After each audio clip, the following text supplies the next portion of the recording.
Hello, everyone. Welcome to another edition of Longmont Senior Center Tech Connect. Today we're going to talk about browsers. What is a browser? Is it a good thing? So here's what we're going to talk about. First of all, what is a browser? What's its most important features and how do you use them? Things like bookmarks and syncing and so forth. What's the difference between a browser and a search engine? That's always a good question. And then we're going to go into some other important things to know, like security and advertising tracking, that sort of thing. And of course, we'll have a pop quiz. So what is a browser? Well, if you take a look at this drawing here, you can see that on the left, that's you surfing the internet. Right in the middle here is a window out to the internet. That's your browser. Essentially, your browser that is a window to the internet. Over here is the entire world, all of the internet. So, once upon a time, I never started a presentation with once upon a time, so I couldn't resist. There was a rich guy that lived in a big castle. You can see him here. And the castle had a big window. And that let him look out onto his land. But the rich guy gets bored. So, he commissions an artist to create an image of the ocean. And he sticks that in front of his window. Now he can see the ocean through his window. But then he gets greedy. And he wants to see every site, see what I did there, in the world. So he has an artist create many new views. And they're all rolled up and stored out beside the window. So now all he has to do is say, I want to see X, and X appears. What's this got to do with computers and browsers? Well, let's take a look. The rich guy is you in the castle. Your browser is the window looking out of the castle, and the many views that you can get, the sites, are the internet. And you can see here we have a big list of things that you can do with your browser. So you're probably familiar with most of these. So let's see how the browser works. When I say I want to see X, or I click on a link in an email, which you shouldn't do, by the way, unless you know exactly where that link's going, that X you entered is an address, and if it's an address, it takes you directly to that location. For example, www.wellsfargo.com. That will take me directly to Wells Fargo banking through my browser. If it's not an address, and the browser determines this by looking at it, it sends the string to your default search engine, like Google or Bing or DuckDuckGo. And the search engine runs out to its database on the internet, and it brings back pages that are related to the string that you entered. For example, here's how do you spell anti-disestablishmentarianism? So your browser is that window into the internet. It's really just an app, a program on your device, whether it's your phone or your computer or your tablet. There's quite a few different browsers, and you can see here we've got Opera, which used to be popular, not so much anymore. Google Chrome, which didn't used to be popular and is very popular now. Safari, which kind of stayed the same because Safari is the natural browser on Apple products. Firefox. We used to have Internet Explorer, which no longer exists. Microsoft's gotten rid of it. And they've replaced it with Microsoft Edge. These are all browsers. This is an app on your computer that's a window into the internet. It's almost a personal choice which one you choose. For example, I'm a Mac guy, so I use Safari most of the time, but often I will use Google Chrome as well. And very occasionally I'll use Microsoft Edge, which also runs on a Mac, but I also run Windows, so I can use Edge as well. But you have to notice that some browsers have a preference for specific devices. For example, Android is generally a Google product, so it uses Chrome, which is the Google browser. Apple, as we've mentioned, uses Safari. And just like any other app, different versions have been popular over time. So we've got this short little video here of all the browser popularity since 1993 through 2002. And it's kind of interesting. Netscape was actually what started all this, but you can see by 2000, Netscape is almost gone. Microsoft jumped in and came up with Internet Explorer, which was the dominant browser for a long time. And then Chrome came along, and things like Internet Explorer went way down. Safari stays about the same because the percentage of Apple computers to PCs stays about the same. And Firefox is getting pretty popular. So you can see that it's a personal choice which one you use, and that has changed over time. So how do you use the browser?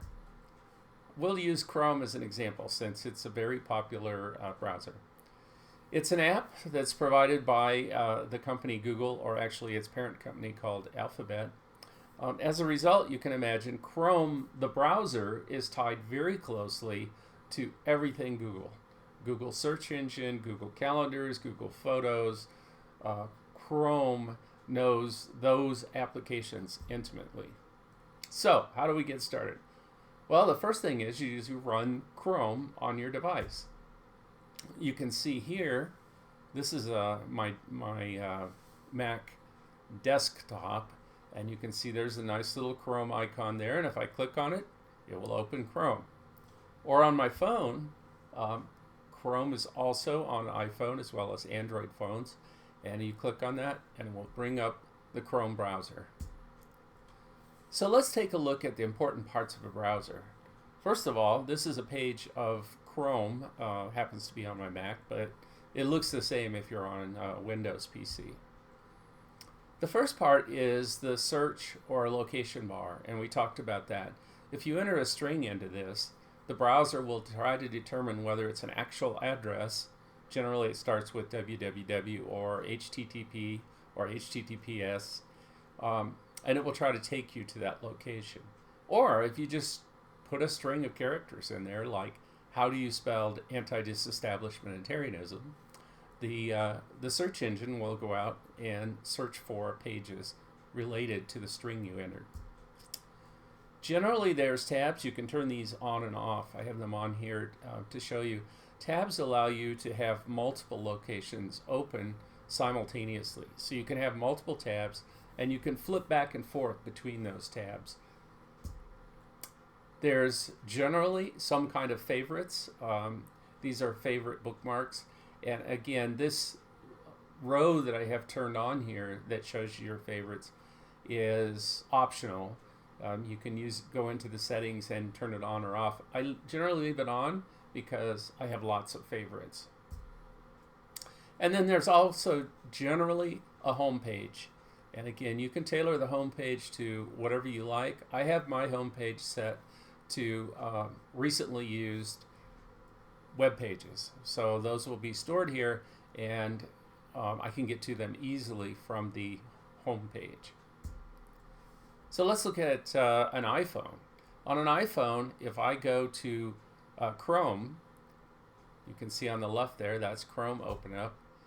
There's down in the little lower right corner is 3 little dots, and this is kind of a universal indicator for all things Google that there's more to come. So you click on that or tap on it, and it will bring up several screens that allow you to see your bookmarks, to see your history, to navigate, to enter search strings at the top. So let's look at bookmarks specifically. Bookmarks are used to keep track of places that you go frequently. So if you go to your bank frequently, www.wellsfargo.com, you can bookmark it. And then all you have to do is click on the bookmark. Now there's this balance between bookmarking everything you want and not being able to find anything because there's too many bookmarks, and bookmarking nothing and not being able to find anything because you don't have any bookmarks. You have to strike a balance there. And that's a personal choice. I'll show you how I do it. I have a few bookmarks at the top of my browser window, and The rest of them I can either research or look in my history to find the locations to go to. Now, bookmarks allow folders, just like you have folders on your computer. You can have bookmarks that are organized via folders, and I'll show you that here in a second. And all the browsers have some method of adding and editing bookmarks and bookmark folders. So this is an example of bookmarks, and actually I'm using Chrome's Bookmark Manager here. But you can see right over here is a folder called Bookmarks Bar, and that Bookmarks Bar contains everything that's up here in my favorites list. So for example, I have a folder called Morning Reading. So when I get my coffee in the morning, I come up to this folder called Morning Reading, and you can see that the news that I want to read and the comics that I want to read are all right here. And what's kind of neat about the way this works is you can, for example, these are all, I read a lot of comics. This is the local news.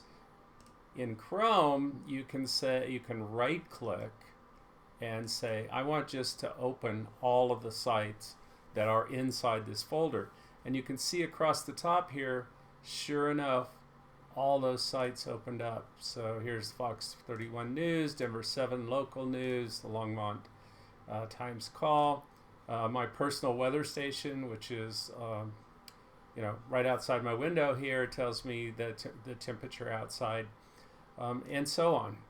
So bookmarks are a really great way to keep track of things, places that you visit frequently. So bookmarks are generally synced across your devices. See our presentation on cloud, because they use the cloud to do that. And this is fairly complex slide, but it's kind of a reference slide to tell you what kinds of things are synchronized by your browser using your cloud service. And in the case of Chrome, that cloud service is your Google account, your Gmail account. In the case of Safari, it's your iCloud account, which is also called your Apple ID. In Edge, you have a Microsoft account, and Edge will sync all of these things that you see here using your Microsoft account. And similarly, Firefox will do the same thing. So one of the questions we get a lot is it safe to use a browser's password manager? The answer is yes. The password manager is extremely valuable. It remembers your password. It autofills your password, knowing the site that you're going to. In the case of my iPhone, for example, it will ask for my Face ID before it fills in the password, just to know that it's really me, but it's secure. But you have to protect the devices that use this synchronization. And that protection is generally your password on your computer, or your PIN if you're using Windows 11, or your key code combination to get into your iPhone. In fact, the iPhone will not let you save your passwords unless you have a code to get onto your phone. So, and the other thing is, most of the devices, especially iPhone, will self-destruct. If you try to brute force and go in and try to figure out what the key code is to enter it. After a few attempts, it will give you a warning. After that, it will lock the phone and you're toast. So make sure you protect your device with your lock code. Make sure you don't forget your lock code. The passwords themselves are stored in the cloud, and they're highly encrypted.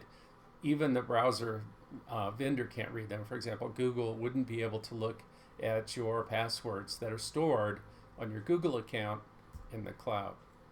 And oh, by the way, if you forget it, you won't be able to read it either, and you'll be in a world of trouble. Recovering your cloud password is not a pretty picture. So write it down if you have to, but make sure you remember it. Also, make it unique. Don't make it the same as any other password that you have, because hackers can get into kingsupers.com, for example, finds my password. If I use that same password for my Google account, they would have all my passwords. So make sure it's unique. Also use two-factor authentication to protect your important cloud accounts, like your Apple ID and your Google account. There's also another feature called History. History keeps track of places that you've visited, and all the browsers have some form of history. And you can see here, this is my Chrome history for just a few days, and it will show me by day the places that I visited with Chrome. Now you can access history, and you can search for items in history, which is really cool, because if you say, well, I can't remember how to get onto Wells Fargo, if you go to your history and just search for, say, Wells, it will show you all of the history locations that you've accessed that have the word Wells in it. Hopefully one of those is wellsfargo.com. Okay, let's talk about privacy. Privacy uses a thing called cookies. And cookies are these little blocks of data that get stored on your device while you're accessing a website. It's also called tracking. Cookies are generally useful, and sometimes they're essential for something that you're doing on a web page. For example, if I go to Amazon and I order some stuff and put it in my cart, the cookies on my computer tell the Amazon web page what items I have in my cart. So if I turn my computer off and then I come back later on and I log into Amazon, those items will still be in my cart because they're in cookies on my computer. It also tracks your browsing activity, which may or may not be a good thing. All browsers have a way of privately accessing web pages so that your activity is not saved, but we really haven't talked about that here. So generally, accept cookies when you're prompted. About 4 or 5 years ago, there became a rule that said you have to be notified that cookies are being stored on your computer, and different websites have different ways of doing that. Generally, you see a little prompt that says, "Hey, do you really want cookies?" If you turn them off, there's a pretty good chance the website won't work as intended. So generally, it's a good sign to accept them. Yeah, you're being tracked. There's no question about it. You know, if I go on to Amazon and I search for a computer monitor, and 3 minutes later I get on Facebook, I'm going to have computer monitor advertisements. But I think of it like watching live TV. If anybody watches live TV anymore, and an advertisement comes on, if that advertisement's going to show up regardless of what I do, it might as well be something that I'm interested in, which is exactly what's happening on the web. You're getting advertisements that reflect a profile that's created by the data collection people. Almost 99% of the time that's Google, because Google makes their money selling advertising and profiles of people. But, you know, I'm going to get those advertisements one way or the other, so I might as well be looking at something that I care to purchase. So cookies are used to develop a profile for you. It's everything you can imagine. Your demographics, where you live, where you go, quite often that's taken into account, what you purchase, what you search for. All those things are used to create a profile of you, and there's almost no way to prevent that, even if you turn off cookies. And this is what I was talking about. If you do turn it off, they'll just guess about your profile, and actually it's a lot more than a guess, because they know how old you are, they know where you live, and you're going to get adverts that fit that profile. Okay, so let's look at the difference between a browser and a specific app that provides you some functionality. And we've talked about this. A browser is the window into the internet. It's a general purpose program. It takes the code that's on web pages and it presents it to you on your computer. So generally, online vendors will provide you with an app that's specific to their outlet. And this generally pertains to phones like Androids and iPhones. You can download an app from the App Store for just about any other kind of store that you visit. For example, you can see here my shopping folder contains Amazon, Walmart, Staples, Lowe's, Home Depot, and so on. A specific app generally will provide you a better user experience than using your browser. The reason for that is your browser is a general purpose program that takes code that's out on the web page and presents it to you on your computer. There's a lot of functionality there, but there may be things that the vendor wants to provide to you that can't be handled by a browser. And for that reason, and plus it's just designed specifically for that store. For that reason, a browser is generally plus or minus not as good a user experience as an app that's designed specifically for that vendor. A good example of that, and this is my soapbox, is reading email. Many people read email by getting on their browser, opening up Chrome or Safari, and going to mail.google.com. And then you got your Gmail right there on your browser. The alternative, of course, is to use the Mail app that comes with your computer. And there are some advantages to using the Mail app on your computer, but I'll have to say that most people or many people use their browser straight away, and there's nothing wrong with that. It's whatever you're used to. So, pop quiz here. We told you there would be one. First of all, what's the difference between Chrome and DuckDuckGo? And the hint here is that's the same thing as asking what's the difference between Safari and Google. And of course, the answer is that Chrome's a browser, as is Safari, and DuckDuckGo and Google are search engines. So Chrome and Safari are a program. The search engines are web pages that search for other web pages. Should I read my email using the Mail app that came with my device or a browser? And I catch all kinds of flack from my fellow SCTC folks because many of them read their email using a browser. Like I said, it's whichever you prefer, whatever you're used to. There are some advantages to using the on-device mail client, like on an iPhone, for example. But generally, those are pretty nuanced. And for example, I have many email accounts. That's best handled through an email app as opposed to being online. Is it okay to bookmark all the sites I visit? This is a trick question. Sure, you can bookmark them all, but you'll never be able to find anything. It's really best to just have a few favorites that you use and put them on the favorites bar where they're easy to get to.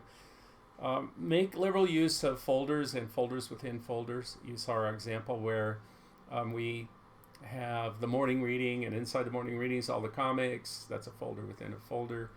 And for example, I have a folder called personal. Within that is financial, and in financial is things like bank and so forth. Often it's just easier to search for something. For example, I access the Colorado road conditions fairly frequently. I never can remember that website, and I don't have a favorite for it, so I just search Colorado road and it pops to the top, so it's easy to find. Okay, that's about it. Here's some reference sites that you can go to for managing bookmarks and such. Again, just search for it. How do you manage Google Chrome bookmarks? Just Google that or search for it, and you'll find lots of web pages that describe it. Thanks again for visiting, and we'll see you again soon.